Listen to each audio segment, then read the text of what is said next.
Another example would be some of the water saving tech.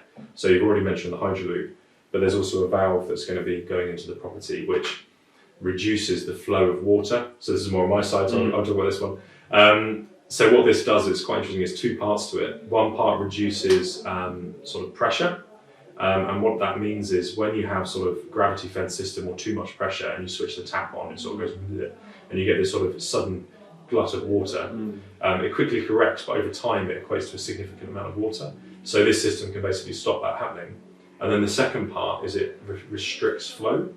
So what this means is basically it maintains the pressure of the system, but actually the volume of water passing through it is less.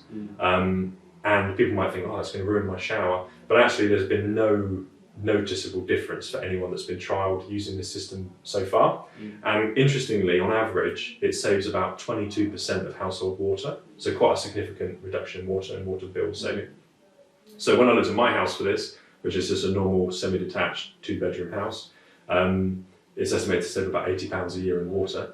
But actually on the energy front, which is quite surprising because as the water's moving more slowly through your home, it means the water's moving more slowly through your shower and all of these things. So you're heating less water too, and on average that's been proven to be between £250 and £450 a year in energy saving, depending on our wildly variable energy tariffs at the moment. So it's interesting how a lot of these techs have multifunctional uses that you might not necessarily think of initially. Yeah, it's about those wider added values, which is what we've had a lot with this home, like you touched on the ventilation.